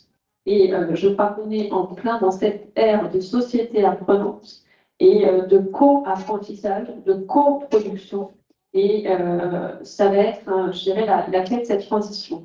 Le plus grand des défis qu'on peut avoir, c'est quelqu'un qui pense que tout est acquis, que c'est simple, qu'il suffit que... J'ai eu le cas, hein, je viens de déplacement en région Grand Est et j'ai discuté avec pas mal d'acteurs institutionnels et publics privés, même européens. C'est accepter de ne pas tout savoir et accepter de comprendre différemment et de changer de paradigme avec des outils nouveaux et de se dire qu'en fin de compte, on a demandé récemment la définition, de vulgariser la définition de l'intelligence artificielle. Je dis, en fait, c'est un traitement de données massives qui est censé répondre plus rapidement à des questions et des problématiques que je rencontre dans mon institution, mais c'est moi qui pose la question. Et ce n'est pas, c'est pas l'inverse. Donc voilà, les défis organisationnels, formation continue et surtout ne pas rajouter de nouvelles couches dans les organisations, avoir vraiment un effort de simplification. On ne se retrouve pas avec des référents LIA, des référents numériques, des référents 1, et puis redonner à tout le monde pense que c'est un sujet technique, mais je suis intimement convaincue que c'est un sujet métier. Quand je parle de bien, c'est Einstein qui disait quand on formule bien la question, la réponse est dans la question. Là, il va falloir non pas apprendre à faire des pompes, ce ne sera pas, il faut prendre le savoir, forcément. Mais en tout cas, il va falloir aussi savoir ce qu'on veut faire de toutes ces données et de se poser des bonnes questions. Voilà un petit peu ce que je voulais vous dire sur la partie organisationnelle. Il y a David, merci. Il y a David qui veut intervenir.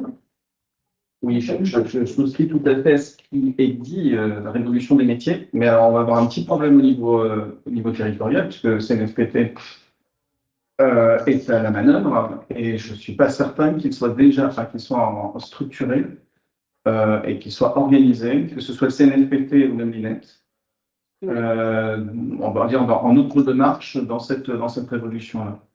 Et donc voilà, ça va être aussi un challenge un gros challenge parce que c'est un coup à disparaître si jamais on n'est pas en face. Alors, moi, je suis entièrement d'accord avec vous sur le sujet des problématiques de temporalité dans les collectivités et dans les institutions. Aujourd'hui, innovators, it's not followers. Et aujourd'hui, notre position, on est des followers. Il faut qu'on change ce paradigme-là. Il n'est pas des suiveurs. Et pour faire ça, il y a un sujet de temporalité. C'est-à-dire pouvoir répondre. Dans le privé, c'est exactement time market. C'est exactement la même chose qu'il faut adapter à notre contexte à nous, qui est de dire comment je peux avoir de la ressource disponible quand on a envie, parce que quand même, en fait, moi, je n'arrête pas de saluer les agents, les services, les directions de la commune et des UIV pour leur capacité de réaction. À Épinay-sur-Seine, je l'ai vu au numérique, à Épinay-sur-Seine, le DGS a lancé une phase d'idée de tous les agents, toutes les directions, et de savoir comment on peut améliorer votre quotidien grâce à l'intelligence artificielle. Et là-dessus, il va falloir avoir de vrais plans de formation et de s'appuyer sur ces organismes-là, c'est essentiel. Donc leur défi à eux, c'est de monter ces formations. On a fait un exercice, je vous raconte une anecdote sur la gestion prévisionnelle des compétences, que je sais mon sujet aussi avec l'emploi, etc. Je pars d'une réunion, je reçois un coup de fil, on me dit Mona, je vous ai entendu en réunion, je me permets de vous rappeler, j'ai un plan de formation, mais je ne sais pas comment faire, c'est une fédération privée.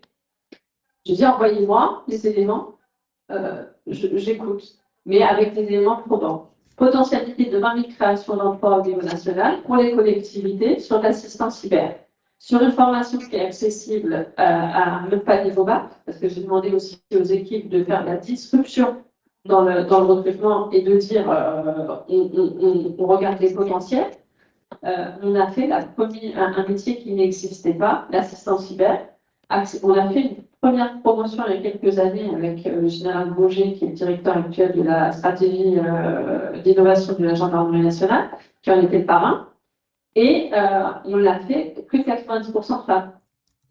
C'est possible, mais sauf qu'il faut, et là, il faut une forte impulsion politique des maires qui poussent, d'un président de communauté de communes qui pousse, d'une élue, je le dis avec un humblement qui va et qui creuse et qui dit on va y arriver. C'est pas impossible, mais il faut tous qu'on se mette en ordre de marche en sachant que rien n'est facile. Mais la révolution qui est à nos portes, il va falloir aussi qu'on porte cela pour nos habitants et nos habitants. Sinon, on ne part pas, je dirais, c'est pas moi qui l'ai dit non plus, on ne part pas à la bataille en savant, en perdant tout de suite. Donc il faut y aller, il faut faire bouger les lignes. On va y arriver. Je pense personnellement que les universités ont aussi leur rôle à jouer dans la coproduction de ces formations. Alors moi, je vais vous dire honnêtement que je suis convaincue. Je siège au conseil de l'unité de Paris-Sorbonne-Paris-Nord. Pour moi, j'ai du mal avec comme je suis une alumni de Sorbonne, forcément, j'ai vu les talons, etc. On travaille beaucoup sur la gestion prévisionnelle des compétences et on souhaite essayer dans tous les cas, tous les petits exemples que je peux vous citer, ils sont aussi portés à d'autres collectivités voisines, d'autres PT voisins et même à des régions pour que justement on puisse essaimer un maximum. Et bien sûr, on se base sur les expertises de nos universitaires en premier lieu, de nos instituts, de nos écoles et de tous les experts de la formation. Du coup, juste pour appuyer ce qui vient d'être dit, il n'y aura pas de dissensus. Effectivement, je pense qu'il y a un gros enjeu sur la formation, parce qu'aujourd'hui, ce que je vois circuler dans l'offre de formation, je rejoins un peu toujours les mêmes cabinets, d'ailleurs, avec des formations qui sont très coûteuses par rapport aux autres formations. Donc, je pense que là, il y a une belle manne financière, parce que quand je compare, on est, par exemple, sur des journées de formation sur d'autres thématiques ou sur l'IA, on a des prix qui sont 3 fois supérieurs en matière de formation d'IA. Donc là, je pense qu'il y a quelques cabinets qui ont bien identifié la masse. Comme d'habitude. Voilà. Et je pense qu'effectivement, comme ça vient d'être dit, mais alors ça, c'est chose que je pense depuis longtemps qu'il y a vraiment une coopération insuffisante entre le monde des opérateurs publics et l'enseignement supérieur et la recherche. La guerre a été impliquée dans les trucs. Par exemple, je suis assez content, moi, ça me fait très plaisir à l'agence d'urbanisme, mais c'est même pas spécialement moi qui l'ai impulsé, donc je vais pas m'attribuer des mérites qui ne me reviennent pas, mais il y avait une culture maison. Par exemple, moi, j'ai un des 3 membres, apparemment, de mon équipe de direction, qui est spécifiquement chargé du partenariat avec la recherche et l'enseignement supérieur. On a Nantes Université est membre, l'école d'architecture est membre, on fait des studios de projet, on en fait au moins 3-4 par an avec l'enseignement supérieur. On a de manière récurrente là, un chercheur, un doctorant en contrat cycle. Et là, il y en a un qui a eu il y a 15 jours son doctorat. Donc voilà. On va bientôt en accueillir un autre. Donc, mais ça, je pense que c'est vraiment un champ qui est alors, il y a sans doute des territoires plus en avance que d'autres, mais qui globalement est pris en compte de manière supérieure. Et puis, dernière chose, on appuie. Je pense qu'effectivement, ce n'est pas en réinventant des directions supplémentaires. Par exemple, j'ai évoqué tout à l'heure l'idée de référent, mais c'était dans ma petite équipe, qui est une équipe de 35 personnes avec un fonctionnement très horizontal. Donc là, dans ce cas-là, c'est adapté. Mais dans une collectivité de 3000 agents, le pauvre, je ne ferai pas long feu. Donc, ce n'est pas la question, mais c'est ce que je disais tout à l'heure, c'est qu'au niveau des directions générales, ça soit vraiment vécu comme un champ à investir, parce qu'après, il ne faut pas se raconter d'histoire. Les grosses collectivités, elles finissent toujours par fonctionner en silo. Ça ne veut pas dire qu'elles sont incapables de transversalité, parce que souvent, il y a une appétence des gens, et donc, on arrive à mettre en place de la transversalité de temps en temps sur un projet mobilisateur et transversal, et là les gens sont plutôt contents, mais, alors c'est peut-être que je vieillis trop, je veux dire un peu fataliste, mais les organisations en silo, c'est un jeu pieux que de dire qu'elles vont disparaître, parce qu'elles ne disparaissent pas. Et moi, je sais qu'y compris, j'ai eu une expérience personnelle il y a quelques années, c'est la seule fois où ça m'est arrivé dans ma vie. Avant la mise en place d'une grosse communauté urbaine, 450 000 habitants, 73 communes, il y avait une décision un peu, par fusion aussi d'intercommunalité, il y avait une décision un peu originale des élus, et qui n'avaient pas d'ailleurs été très appréciés de leur direction générale respective, qui était de dire on n'y arrivera jamais à faire ça efficacement, et donc on crée une mission de préfiguration de 10 personnes qui pendant 1 an, ils ne vont rien faire d'autre, et donc j'ai fait partie de cette mission de préfiguration, ils vont préparer la future intercommunalité, et puis après ils iront ailleurs, où ils y prendront des responsabilités. Dans mon cas, je suis devenu l'un des 3 directeur général adjoint de la communauté urbaine. Et c'est vrai que dans la petite équipe, où on avait tous un peu d'heure de route, on était tous obsédés par une chose. Comme on était quand même aux manettes, et avec une vraie responsabilité confiée par les 6 présidents de PCI, de réfléchir et bosser pendant 1 an sur comment vous allez organiser le machin. On était tous obsédés par l'idée, comment on met en place une organisation qui fonctionne fonctionne pas en silo, etc., etc. Je me souviens, on s'est fait un déjeuner de l'équipe de direction générale un an et demi après la création. On s'est dit, bon, on n'a pas totalement foiré sur tout, parce que globalement, on a mis en place une structure nouvelle, elle marche, le rythme décisionnel, les choses fonctionnent, etc. Par contre, on a tous fait le constat. Le silo, à la limite, les 6 premiers mois, parce que c'était un peu bordélique, on a évité qu'il soit là, et depuis, il est revenu, malgré tout ce qu'on s'était raconté entre nous.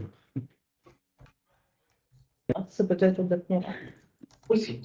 Merci pour vos réponses. On va finir peut-être avec la quatrième thématique qu'on a identifiée et qu'on a déjà abordée largement en fait tout au long de la journée, qui est en fait la question transversale de la gouvernance des données et la question de l'éthique. Donc on a bien compris, et c'est un peu une des conclusions aussi de la journée, c'est que l'IA, évidemment, c'est de l'humain qui construit, qui investit, etc. Mais aussi l'IA, ce sont des algorithmes, ce sont donc des données. Et la question de la gouvernance reste centrale à partir aussi de l'interopérabilité des systèmes. Donc, concrètement, peut-être deux questions. Comment est déployée la politique du numérique responsable? Ce matin, Clément, il a abordé cette question-là au niveau du territoire ou dans les communes, concrètement sur votre périmètre d'activité. Existe-t-il des chartes, des chartes de consentement sur les données recueillies dans le cadre de l'IA ou pas encore? Voilà, c'est en train d'être pensé. Et puis, une question peut-être un peu plus technique sur les algorithmes. Je ne sais pas s'il y a des réflexions qui sont menées. Qui entraîne les algorithmes dans les IA qu'on déploie, que ce soit des chatbots ou des ATS, c'est que dans les entreprises, c'est largement utilisé maintenant, le filtrage des CV, par exemple.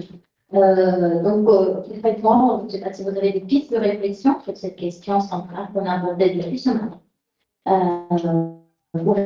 Gouvernance des données éthiques. Pas de question. Pas comme la réponse. Ouais, c'est pour finir la journée. C'est bon? Non, vaste sujet. Vaste sujet avec comme fil d'arrivée la souveraineté numérique. Donc, c'est pas qu'un enjeu de collectivité locale, c'est un enjeu, je dirais, national et même européen, cette histoire de data. Voire mondial, parce que quand même, on a un petit peu. Il faut qu'on rattrape qu'on rattrape. Il y a des choses à faire là-dessus. Donc, il faut vraiment qu'on s'active sur ces sujets de souveraineté numérique. Alors, le numérique responsable, tout à l'heure, j'en ai parlé à la pause déjeuner. Moi, je suis élue en 2014, programme d'open innovation qui réunit tout le beau monde des universitaires, des chercheurs, des associations, des acteurs économiques et des élus pour savoir un petit peu comment on va travailler le numérique ensemble sur une feuille de route. Et avec d'ailleurs l'université Paris-Unite. D'ailleurs, petit aparté, sur le précédent échange, sachez que je vous suis sur tous les projets européens sur lesquels vous pouvez candidater. Et pas, parce que j'en pousse pas mal avec l'université Sorbonne Paris-Nord, et sachez que je serai au rendez-vous sur vos projets. Pour revenir sur la souveraineté, donc voilà, je suis élue en fait du programme d'open innovation et je me suis très fière. Comment vous définissez vos stratégies numériques? Il faut savoir qu'il y a un vrai sujet aussi de maturité des élus sur les enjeux du numérique quand même. Alors, on est en train de parler d'IA, mais déjà en train de parler presque, on est au XXe siècle, et puis on fait un bond là de quelques siècles. Il faut aussi penser à la culturation des élus, des agents des services, de la formation sur les enjeux des opportunités et aussi les risques. Transparence, c'est aussi ça. Et donc, je dis, pour moi, c'est la société du désir qu'on veut bâtir ensemble, que vous disiez tout à l'heure.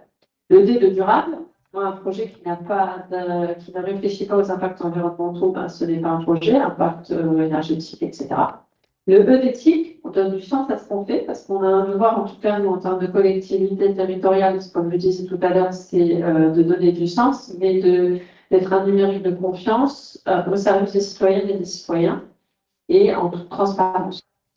est solidaire, parce que, monsieur le maire, vous avez parlé de fracture numérique. À l'époque, on avait 13 millions d'éloignés du numérique.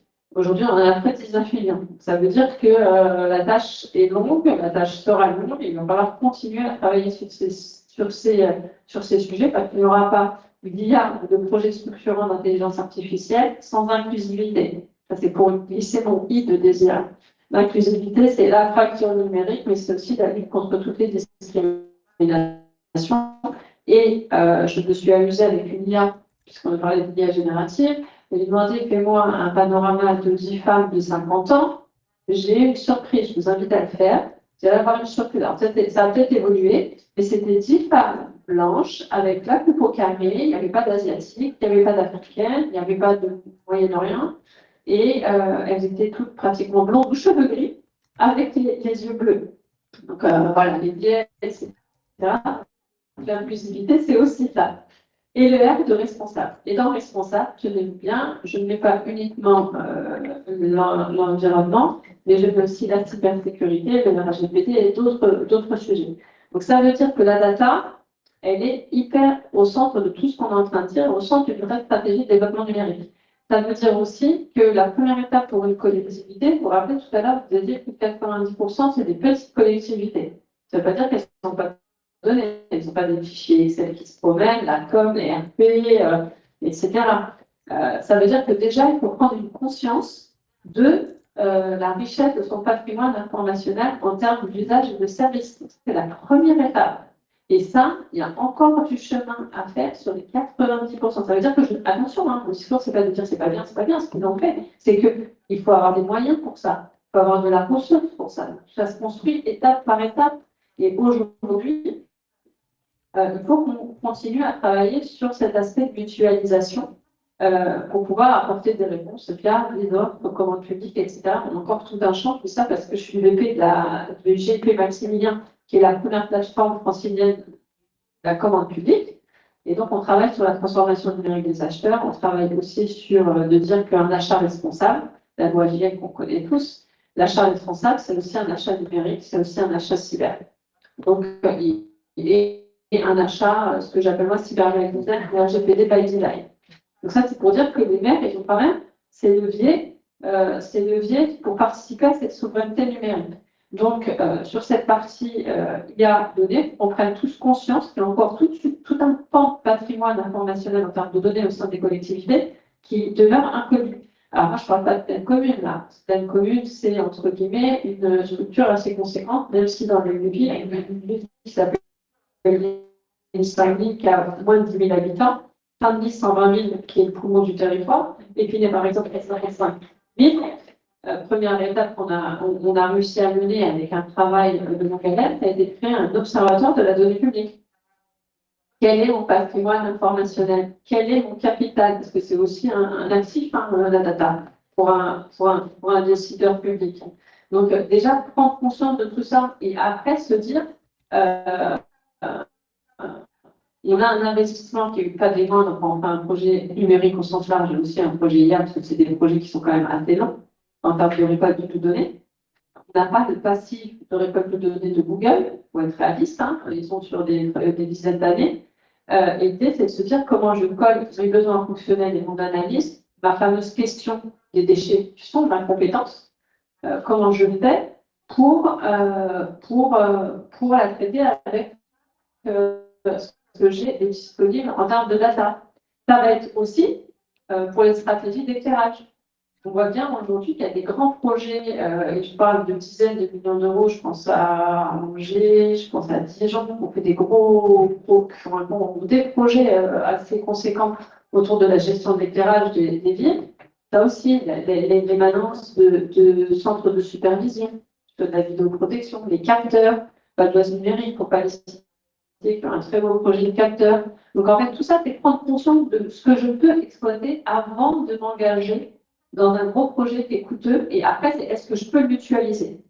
Je vais vous donner un exemple. Parce que je vais finir mon propos sur cet exemple-là. On s'aperçoit bien donc que c'est un levier d'attractivité, c'est un levier d'amélioration des performances du service public, c'est un levier de transformation des métiers au sein du public, mais c'est aussi ce qui est attendu en termes d'attractivité, acteurs des écosystèmes.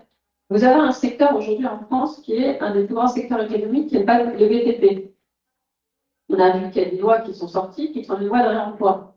On s'est aperçu il y a quelques années à pleine commune qu'il y avait des chantiers qui étaient dans une ville, des déchets qui partaient en Bruxelles, en Belgique, et qui revenaient sur le même territoire. Ça, il y a un problème quand même en termes d'impact environnemental. Je vous fais un voyage quelques années, hein, c'est-à-dire que et donc on s'est posé la question de métamorphose urbain et de penser, je disais tout à l'heure, j'aime pas le terme smart city, mais de penser la ville comme un être humain, c'est-à-dire on consomme, on a des déchets, et est-ce que ce déchet-là, je peux en faire une matière première pour un autre projet? Et bien on a fédéré un écosystème du bâtiment et des travaux publics sur le volet justement numérique. Alors, on est autour de 2016 avec une phase de réflexion. Et derrière, on s'aperçoit quoi? Ça échange des fichiers Excel par les mails avec les copies à 125 personnes. Et encore une fois, j'ai un parc de mon environnement. Pas qualifié, qu'est-ce qui est réutilisable ou pas. Et en fait, tout ça, on le fait en 3 étapes. On gagne un projet avec du Pays France, projet de financement. Tout ça, je vous dis, je serai à vos côtés si vous candidatez. C'est un mauvais tâche quand même. Hein. Et ça ne tombe pas dans l'oreille comme ça. Et ce qui s'est passé, c'est qu'on a gagné ce projet avec les pays. Et en fait, c'était fait en plusieurs phases. Allez, on va créer une plateforme B2B, parce qu'on est en train de parler de ça quand même. On va homogénéiser des flux, des données, des informations. On va plus envoyer des fichiers par mail, on va les importer, les exporter sur une plateforme. Et puis après, on se dit, et là, on est en train de démarrer, on va faire monter, on a fait monter une start-up, parce que l'idée, c'est créer de l'emploi, créer du développement économique, etc. Et ensuite, on va mettre de l'IA, et quand on aura suffisamment de données, on va capter les informations des programmes immobiliers, et puis on va essayer de voir comment on peut rapprocher l'offre et la demande. Le sens économique existe depuis des millénaires. Et derrière ça, on va aller plus loin, parce que quand cette machine elle tournera, on pourra avoir potentiellement une zéro occupation foncière. Si on est capable de faire du prédictif, on n'a plus besoin d'avoir s'occuper du terrain, on pourra créer du logement à des habitants. Vous voyez, ça se fait pour répondre. On n'est pas immobilier, on agit, on réfléchit, et puis on fédère les écosystèmes. Et ça, c'est parti de pleine commune.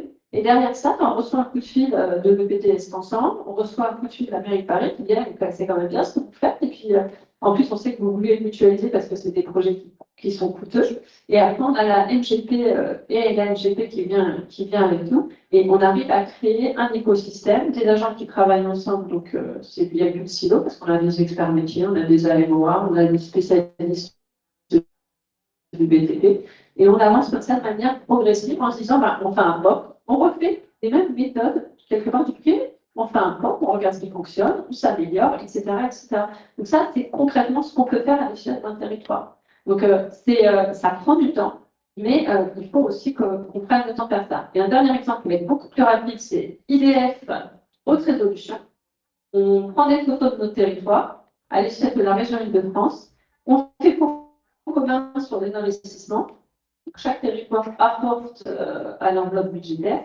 On fait des photos haute résolution avec des avions aériens, des photos aériennes. Haute résolution, ça qu'on a une capacité à 5 cm de visu. Et on se dit comment on va aménager le territoire. On ne pense la carte n'est pas le territoire. Il faut d'abord appris quelque chose. Et bien c'est exactement ça.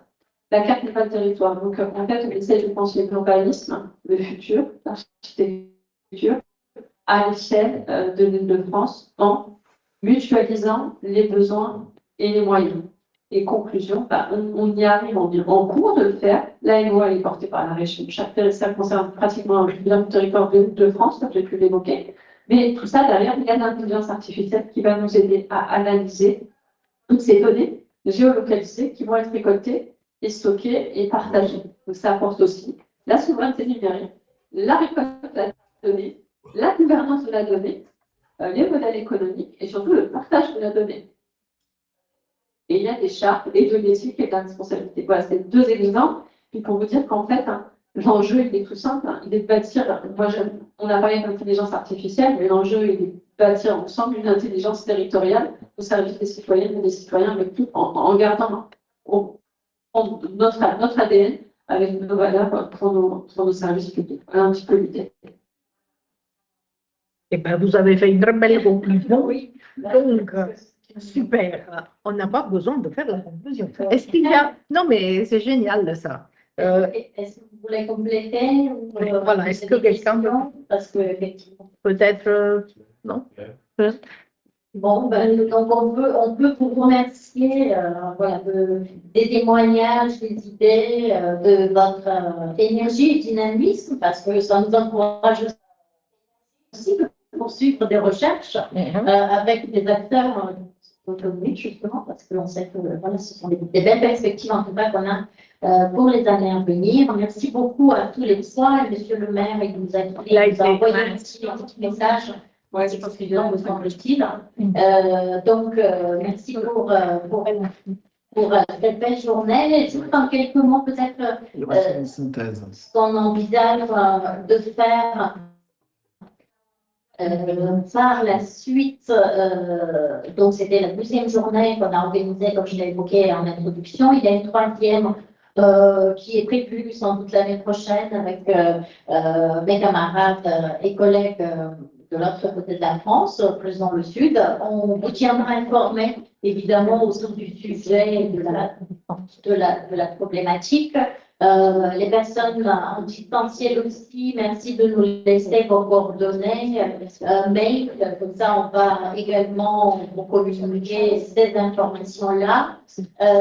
Suite à cette journée aussi, on a prévu une publication à préciser aussi dans une revue, voilà, ça sera le cas. Mais en tout cas, voilà, on a envie de restituer aussi ces réflexions-là qui sont en cours encore, mais qui sont quand même très concrètes. Hein, et je pense que les intervenants ont témoigné aujourd'hui et on vous remercie voilà, de tous ces apports-là. Merci encore une fois à la message Paris Nord qui nous accueille et qui est un partenaire encore une fois historique de nos recherches. Merci à notre comité d'organisation aussi, Linda et Natacha. Voilà, merci pour l'accompagnement et merci au public, l'auditoire ici en place et à distance, encore une fois. Merci encore. On s'applaudit tous. Merci à vous pour la richesse des échanges. C'est un pur. Non, mais moi, j'arrive à l'histoire de l'Europe depuis 2014, parce que quand je vois les chiffres, ce qu'on donne, et ce qu'on réclame, il y a un petit moment. Et on le fait avec l'Université Sorbonne Paris Nord, on le fait avec l'UT. Voilà, on va participer. Est-ce qu'on peut prendre une première? Oui, je vais la mettre sur LinkedIn. Je vais dire que vous êtes géniaux.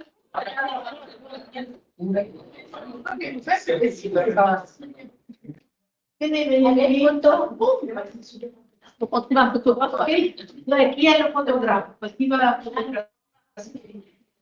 préparer pour prendre la photo. Ah oui. Venez pour la photo, Linda, Natacha.